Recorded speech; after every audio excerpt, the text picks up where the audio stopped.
Hello! Bienvenue chez les Mères Nature, le podcast qui t'accompagne à toutes les étapes de ta grossesse. 2 fois par mois, c'est une petite parenthèse où l'on parle de comment bien vivre sa grossesse au naturel. Ce podcast t'est proposé par Gariguette. Nous sommes 2 sœurs.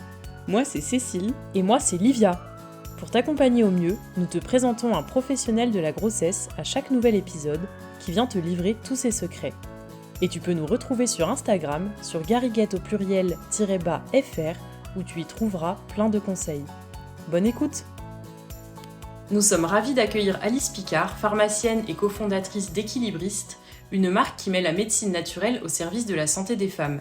Alice est une pharmacienne passionnée et passionnante et aujourd'hui elle va vous livrer ses petits secrets pour une trousse à pharmacie naturelle et adaptée à tous vos maux pendant la grossesse. Bonjour Alice. Bonjour.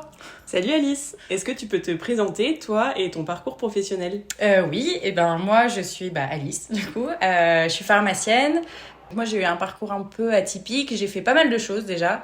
Au début je partais pour faire de la recherche et j'en ai fait pendant quelques années. Et puis après avoir eu mon premier enfant, j'ai bifurqué sur l'officine où je me suis spécialisée pour la médecine naturelle. Et particulièrement pour la santé des femmes au naturel. Et pendant plusieurs années, j'ai fait mes propres mélanges à la pharmacie pour accompagner les femmes qui venaient nous voir pour des douleurs, pour des règles abondantes, pour la ménopause, pour des grossesses ou de l'allaitement. Et suite au retour qu'on a eu, avec une de mes collègues, Bérangère, on a décidé de créer une marque pour développer ça un peu plus en pharmacie et démocratiser la santé des femmes. Trop bien.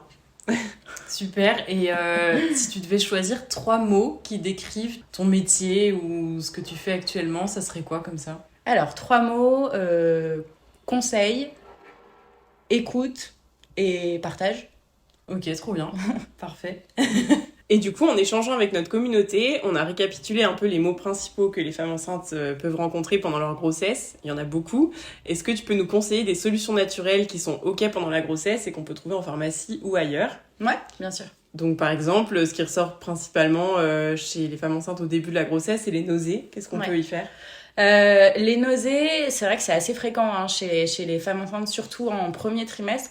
Ce qui est recommandé en première intention aujourd'hui, c'est l'extrait de gingembre. L'extrait de gingembre, c'est vraiment quelque chose qui va aider à stopper la nausée, à soulager. Ce qu'il faut savoir, c'est que pendant la grossesse, il faut jamais dépasser 1 gramme d'extrait de gingembre. Donc ça, vous faites attention sur les compléments alimentaires que vous pouvez trouver à base de gingembre. Et puis après, il y a aussi, vous pouvez très bien manger des choses un petit peu acidulées. Il y a des femmes chez qui le cornichon, ça marche hyper bien pour stopper les nausées, le jus de citron ou ce genre de choses. L'acidité va avoir tendance à aider à apaiser un petit peu ces nausées. Ok. Et l'extrait de gingembre, du coup, c'est quand tu dis ça, c'est en poudre ? Alors, vaut mieux partir sur des comprimés ou en général, c'est plutôt des comprimés d'ailleurs. Il n'y aura pas d'extrait liquide de gingembre parce que le gingembre, c'est une plante qui est très forte, très puissante et tout ce qui est extrait a tendance à concentrer encore plus le goût. Donc, c'est inutilisable, on va dire, sous cette forme-là. Il y a des laboratoires qui ont essayé et en gros, tous les retours, c'est non, en fait, on peut pas le consommer tellement c'est fort. Okay. Donc, généralement, ça va être soit des gélules, soit des comprimés à base d'extraits concentrés en gingembre qui vont permettre justement d'avoir un effet apaisant directement. Ok, parfait. J'allais passer à la suite parce que du coup, là, on parle de produits plutôt acides pour les nausées. Est-ce que c'est pas contre-productif avec les remontées acides si jamais on en a ? Non, paradoxalement, non. C'est pas forcément l'acidité. Le goût acide va pas forcément avoir un effet sur l'acidité globale du corps. Ok. C'est un peu la difficulté. Par exemple, on sait que quand on a un terrain acide, donc qui peut se manifester par des remontées acides, des reflux un peu gastro-intestinaux, on va avoir tendance à chercher à alcaliniser notre organisme. Et on sait que par exemple le jus de citron est un très grand alcalinisant. Donc le goût acide ne va pas forcément avoir les répercussions au niveau de l'organisme acide aussi. Ok. Et alors là-dessus, justement, sur les remontées acides, est-ce que tu as des remèdes naturels les remontées acides pendant la grossesse, c'est très difficile parce que c'est mécanique. En fait, c'est vraiment le petit clapet au-dessus de l'estomac qui, avec les hormones de grossesse, on va être hyper laxe. Donc, ce petit clapet, il se referme pas correctement. Donc là-dessus, c'est pas tant un problème de digestion ou quoi que ce soit, c'est vraiment physique. C'est ce clapet qui s'ouvre. Ce qu'on peut essayer, c'est l'extrait de mélisse. ou les tisanes de mélisse ou l'hydrolat de mélisse. Globalement, la mélisse, sous toutes ses formes, ça peut aider un petit peu. Après, c'est pas vraiment magique, on va dire, parce que comme c'est physique comme ça, c'est un petit peu difficile. Ce qu'on peut essayer aussi, c'est finalement tout ce qui est un petit peu apaisant, adoucissant, pour venir apaiser les muqueuses. On va avoir par exemple la mauve, toutes les plantes à mucilage en fait. Donc le mucilage, c'est quand on parle de mucilage, c'est vraiment les parties de plantes qui au contact de l'eau vont faire une petite gelée, enfin ça fait une petite composition gélifiée qui va venir tapisser et apaiser un peu les muqueuses pour soulager l'inflammation. Ok, donc en infusion, ça pour le coup. Faire des petites infusions de mauve par exemple, ouais. Ok, super. On en profite peut-être juste pour faire une petite parenthèse, tu as parlé d'hydrolat. Oui. Alors l'hydrolat, c'est quand on fabrique des huiles essentielles. Donc le principe de fabrication d'une huile essentielle, c'est qu'on va mettre des plantes dans de l'eau bouillante.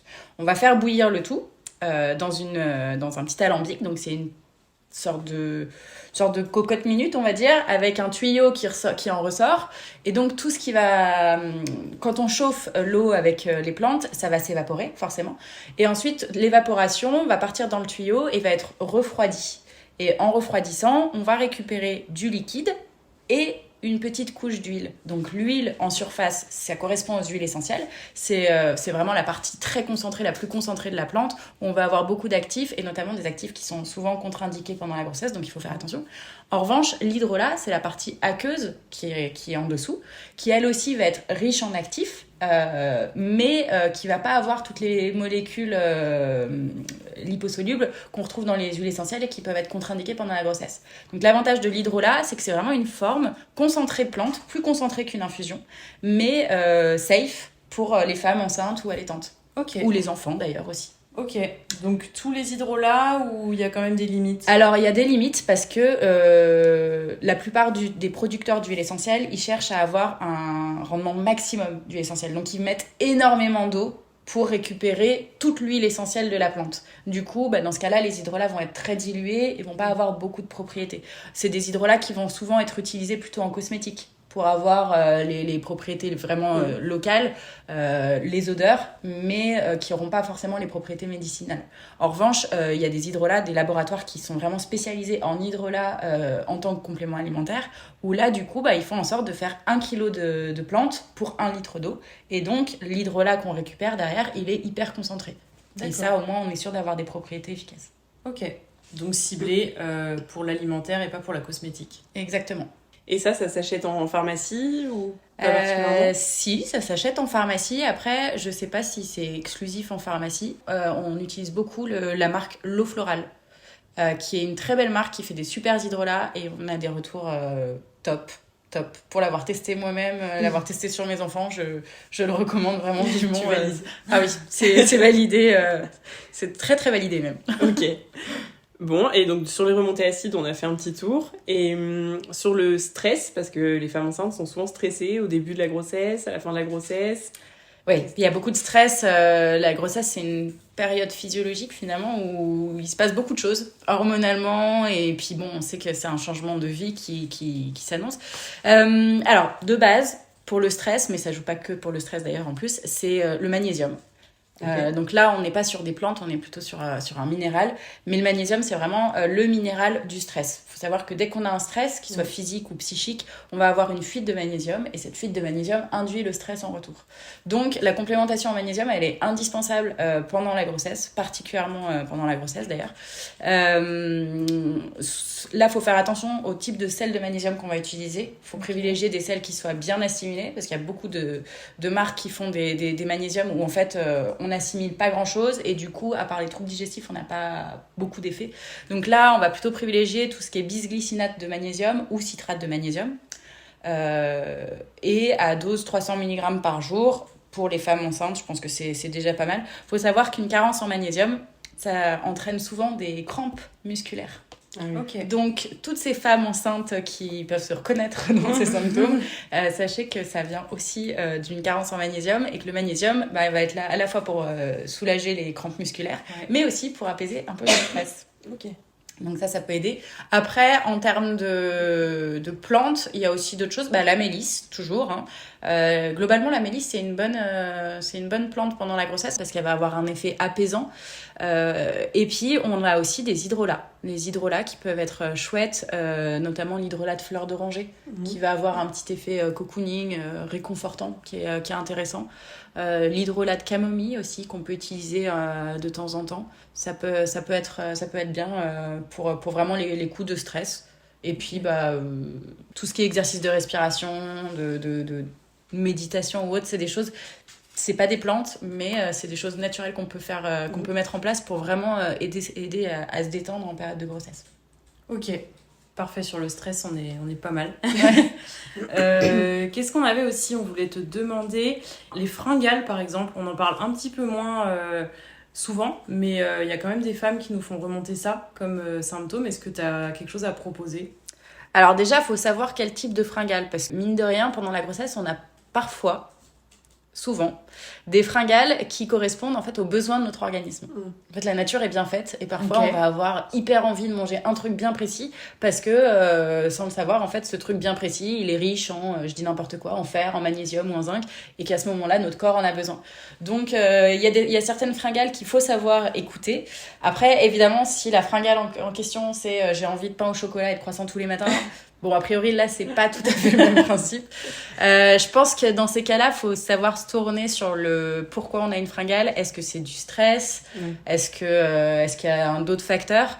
Ça peut être des petites carences alimentaires. Donc, les plus grosses carences qu'on va avoir souvent, c'est manque de magnésium, manque de tryptophane ou manque de tyrosine. C'est des acides aminés, tryptophane et tyrosine, c'est des acides aminés qui sont essentiels pour fabriquer des neurotransmetteurs qui sont hyper importants dans la régulation de l'humeur et la régulation des compulsions alimentaires, on va dire. Donc pour ça, on peut par exemple se dire que pendant toute la grossesse, on instaure une petite collation au milieu d'après-midi vers 4-5 heures à base de noix de cajou, amandes, noix, ou chocolat noir ou ce genre de choses qui sont des aliments qui vont être riches en tryptophane et donc du coup vont nous aider à naturellement réguler un petit peu les compulsions alimentaires qu'on peut avoir quand on a certaines carences. Donc quand on a des fringales, on mange du chocolat. Noir. Mais oui. Non, après il faut savoir se faire plaisir aussi. Mais le chocolat noir, il est hyper bon pour la santé. Mais noir. Il faut privilégier le plus de 70%, voire au-delà. Ouais. Quand on commence à prendre l'habitude de manger du chocolat très riche en cacao, après on se rend compte que c'est très bon. C'est une bonne habitude. Et puis surtout, l'avantage qu'on a, c'est que quand on prend un carré de 90%, on n'en prend pas deux en général. C'est clair. Donc c'est pas mal aussi. Ok, parfait. Ok, et donc du coup, c'est peut-être lié au stress, mais il y a pas mal de troubles du sommeil apparemment qui reviennent chez les femmes enceintes, qui ont du mal à s'endormir ou qui se réveillent dans la nuit. Est-ce qu'il y a quelque chose à faire de manière naturelle ou pas? Alors ça peut être lié au stress. Donc là, pareil, on peut reprendre les plantes qui aident à apaiser en cas de stress. Après, il faut savoir aussi, en fonction de la période de la grossesse, c'est aussi hormonal. En fait, le corps, particulièrement dans le dernier trimestre, le corps nous prépare à ce qui va se passer après l'accouchement. Et concrètement, on sait qu'après l'accouchement, on va avoir un sommeil qui sera un peu entrecoupé. On n'aura plus forcément des grandes nuits comme on avait l'habitude d'avoir avant. Donc, le corps nous y prépare en nous habituant à nous réveiller. Donc, je pense que le plus efficace par rapport à ça, c'est vraiment, on peut gérer le stress avec des plantes, mais essayer de se détendre et même pendant ces réveils nocturnes. Être capable de se dire je vais me faire des exercices de relaxation. Moi j'aime beaucoup la cohérence cardiaque, c'est quelque chose que je conseille beaucoup parce que c'est un exercice de respiration qui est hyper facile, ça prend 5 minutes, on peut le faire n'importe où, n'importe quand, on n'a pas besoin d'être yogi ou je ne sais quoi pour le faire, il faut juste faire de l'exercice de respiration, c'est on inspire pendant 5 secondes, on expire pendant 5 secondes et en fait on fait ça en permanence pendant 5 minutes. Donc, l'avantage, c'est que ça aide le cœur à se régulariser, à se calmer un petit peu. C'est hyper détendant, ça réduit les hormones de stress. Et donc, ça nous aide à mieux vivre les choses. Donc, si on doit être réveillé parce que c'est hormonal, on vivra très bien le fait d'être réveillé. Et tant pis si c'est au milieu de la nuit, on prend un bouquin et on se rendormira derrière. Si c'est associé au stress, ça nous aidera à vraiment nous rendormir et nous détendre pour mieux dormir derrière. Ok, trop bien. Du coup, on invite les auditrices à essayer ce petit exercice. Cohérence cardiaque, c'est fabuleux. À tester sur la suite de l'épisode et vous nous direz à la fin ce que ça a donné. Est-ce qu'on peut parler de constipation ? Ah ouais, hyper fréquent pendant la grossesse. Ouais. Hyper fréquent. La première chose à faire en termes de... Quand il y a de la constipation, c'est réguler au niveau de son alimentation. On essaye de réduire un petit peu tout ce qui a tendance à constiper, donc le riz, les pâtes, les carottes cuites éventuellement, on réduit un petit peu. Ce qui est hyper important aussi, c'est les cures de probiotiques. Ça, les probiotiques, ça aide vraiment à réguler le transit. On peut faire aussi des cures de psyllium, psyllium ou des flocons d'avoine. Tout simplement, les flocons d'avoine, ou comme le psyllium, c'est des choses qui vont être riches en fibres, en différents types de fibres, et du coup, ça va aider à améliorer le transit. Donc, ça peut aider. Après, bon, le problème de la constipation, c'est un peu comme le problème des remontées acides, c'est qu'il y a un côté physique. Là, en l'occurrence, on a quand même un bébé qui commence à prendre de la place, qui va appuyer sur les différents organes. Donc, bon, c'est normal d'avoir un peu le transit ralenti. Mais si c'est vraiment symptomatique, les probiotiques, ça va s'imposer. Probiotiques et puis psyllium ou flocon d'avoine. Flocon d'avoine au petit-déj, par exemple, c'est une bonne astuce pour arriver à réguler ça sur le long cours. Et psyllium, du coup, c'est des graines, c'est ça ? Psyllium, ce sera en graines. Alors, pareil, c'est des fibres, donc on prend des petites quantités au début parce que, comme les flocons d'avoine d'ailleurs, vous n'allez pas commencer à vous faire un bol de 100 grammes de flocons d'avoine. On fait petite quantité par petite quantité au début. Une petite cuillère, pour le psyllium, on prend une cuillère à café, de psyllium qu'on peut saupoudrer, soit dans un verre d'eau, soit dans une compote, un yaourt, peu importe. Et puis, on peut augmenter petit à petit en fonction du ressenti, jusqu'à 3 cuillères à soupe par jour maximum. Ok, super. Ça fait déjà plusieurs solutions à tester. On sort de l'hiver, mais c'est toujours d'actualité pour certaines. Par rapport au rhume, qu'est-ce qu'on peut prendre et ne pas prendre ? Parce que c'est souvent très compliqué à savoir pour les femmes enceintes. Alors, d'un point de vue naturel, là, il y a beaucoup de choses qui vont être contre-indiquées. Toutes les huiles essentielles qu'on prend en général qui sont anti-infectieuses, elles sont contre-indiquées pendant la grossesse. Principalement, elles sont principalement contre-indiquées. Donc ça, il faut absolument éviter ce genre de formule parce que c'est hyper concentré. Après, par contre, il y a quand même des plantes qu'on peut prendre. Il y a notamment l'échinacée.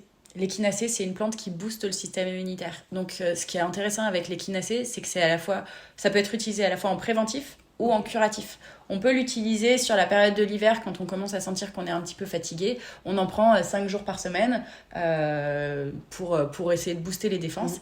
Et si on tombe malade malgré cette stimulation immunitaire, on peut prendre de l'échinacée 3 fois par jour.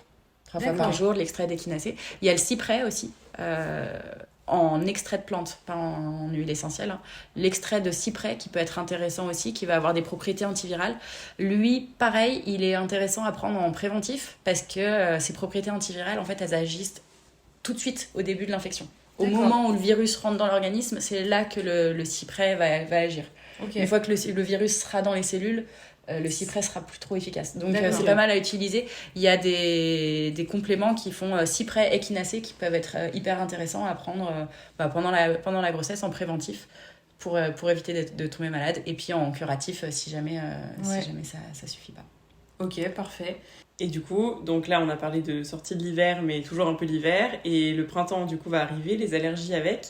Oui. Qu'est-ce qu'on peut faire quand on est enceinte ? Là, moi je partirais plus sur les bourgeons. Il y a pas mal de bourgeons de plantes qui peuvent être intéressants, notamment le bourgeon de cassis.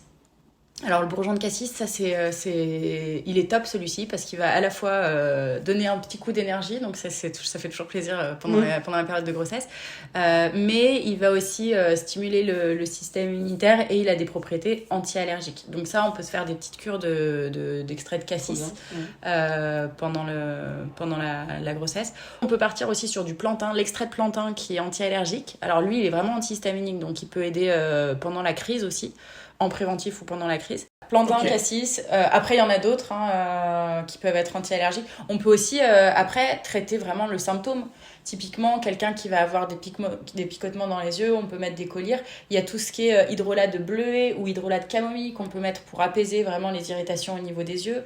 Après, le nez, on peut essayer de désencombrer avec des sprays pour fluidifier les sécrétions et puis désencombrer un petit peu. Enfin, après, il y a une action locale qu'on peut mettre en place aussi en période d'allergie. D'accord. Et je rebondis sur le bourgeon de cassis. Ça, pour le coup, c'est sous forme liquide. Alors les bourgeons, en fait, c'est un type d'extraction où on extrait le bourgeon de la plante. C'est dans un complexe hydroalcoolique. Donc il y a un petit peu d'alcool. Après, je rassure les femmes enceintes. Quand on parle de prise de bourgeon de cassis, c'est entre 5 et 15 gouttes par jour. Même à dose maximale, on est sur... On a moins de... Enfin, l'équivalent en termes d'alcool qu'il va y avoir dedans, c'est plus faible qu'une demi-cuillère à café de vinaigrette. Ah oui, d'accord. Donc on est vraiment sur quelque chose qui pose pas de soucis en termes de quantité d'alcool. D'accord. Après, par contre, s'il y a des gens qui ne boivent pas du tout d'alcool parce que leur religion leur interdit ou ce genre de choses, évidemment, on va éviter les bourgeons parce que c'est quand même une extraction hydroalcoolique. Ok, c'est noté. Ok, très clair. Et du coup, un peu le dernier symptôme qu'on avait noté, je sais pas si on en aura oublié ou pas, c'est les carences, mais on en a peut-être déjà parlé, les carences en fer. Qu'est-ce que tu recommandes en solution naturelle? Fer, en général, de toute façon, déjà, on va pas se complémenter en fer comme ça, enfin, tout seul. En général, pour se complémenter en fer, on va vérifier déjà au niveau de la prise de sang. Est-ce qu'on est en carence ou pas? Surtout, il faut jamais se complémenter en fer si on n'a pas de carence avérée. Et par contre, ce qu'on peut faire pour toutes les femmes, qu'on soit carencée en fer ou pas, c'est faire des cures d'ortie. Et de prêle en extrait de plantes. L'ortie et la prêle, c'est 2 plantes qui sont hyper riches en minéraux et qui aident le corps à mieux assimiler les minéraux. Notamment, l'ortie aide à mieux assimiler le fer. Donc c'est hyper intéressant de le mettre soit tout seul, quand on n'a pas une vraie carence, mais qu'on veut vraiment optimiser ce qu'on mange et absorber un maximum de minéraux, soit quand on est en carence et qu'on est complémenté en fer à côté, ça aide à une meilleure assimilation aussi. Donc ça, c'est vrai que le mélange ortie-prêle, moi, c'est un mélange que je donne quasiment en systématique à toutes les femmes enceintes, parce que ça reminéralise, ça donne de l'énergie, et quand il y a un petit peu de fatigue, je rajoute juste un petit peu de cassis avec pour rebooster et redynamiser. Mais c'est un mélange parfait pour grossesse ou allaitement. Ok, super, à tester. Et alors on en a déjà parlé un tout petit peu au début dans l'introduction, mais donc au-delà de ton métier de pharmacienne, tu as également créé Équilibriste avec Bérangère, une marque donc, qui met la médecine naturelle justement au service de la santé de la femme. Est-ce que tu peux nous en dire un tout petit peu plus? Oui, et ben en fait, la pharmacie, ça fait plusieurs années que moi je me suis spécialisée sur la gynéco et sur le rééquilibrage des hormones en fait pour soulager de nombreux maux féminins. En fait, après avoir identifié les différents déséquilibres qui pouvaient induire des douleurs, j'ai cherché les plantes qui pouvaient agir sur les hormones pour rééquilibrer ces hormones et soulager du coup les femmes. Et comme je trouvais pas de marque qui proposait toutes les plantes qui m'intéressaient, et pendant plusieurs années, j'ai fait mes propres mélanges à la pharmacie. Donc j'utilisais des extraits de plantes unitaires en liquide et je faisais mes mélanges. Et on a tout de suite eu des super retours. On a de plus en plus de femmes qui sont venues nous solliciter, qui nous ont contactés pour d'autres mots féminins ou qui ont commencé même à nous appeler d'un petit peu partout, même en France. Et c'est là qu'avec Bérangère, on s'est dit, en fait, il y a un vrai besoin au niveau de la santé des femmes qui n'est pas couvert aujourd'hui. Nous, on a développé quelque chose à la pharmacie qui fonctionne, pour lequel on a des super retours. Ça vaudrait le coup de démocratiser ce genre de choses. Et on a réfléchi à comment faire pour démocratiser ça. Donc nous, notre objectif initial, c'était d'aller former nos confrères pharmaciens pour qu'ils soient sensibilisés sur le déséquilibre hormonal et sur les différentes plantes qui sont disponibles pour accompagner les patientes. Ouais. Et c'était assez difficile à mettre en place, d'autant que il fallait aussi que les pharmaciens derrière se procurent leurs plantes unitaires et fassent leur petit mélange. Donc c'est là qu'on s'est dit, non, en fait, on va peut-être proposer directement nos formules. Comme ça, derrière, il y a la formule prête à l'emploi et nous, on peut aller former les équipes de pharmacie. Donc là, ça y est, ça fait 5 mois qu'on a lancé la marque et on est déjà distribué dans un peu plus de 60 pharmacies en France. Donc, et sur notre site internet. Donc si vous voulez plus d'infos, n'hésitez pas à aller sur notre site internet ou à nous contacter directement. On sera ravis de vous en dire un petit peu plus. Trop super, félicitations en tout cas pour Merci. Le boulot que ça représente. C'est vraiment un super projet, ouais. Merci. Et en tout cas, merci à toi Alice. Et puis sans trop en dévoiler, on peut d'ores et déjà vous dire que Alice reviendra très bientôt au micro des Mères Nature. Donc merci beaucoup à toi pour ta bonne humeur et toutes ces informations. On espère que les auditrices vont remplir leur trousse à pharmacie de tous ces remèdes naturels que tu nous as présentés. Et à très bientôt. Avec plaisir, à bientôt. À bientôt. Merci d'avoir écouté cet épisode, nous espérons que tu as passé un très bon moment en notre compagnie. N'hésite pas à t'abonner et à commenter. On se retrouve dans 2 semaines, et en attendant, rejoins vite notre communauté sur Instagram.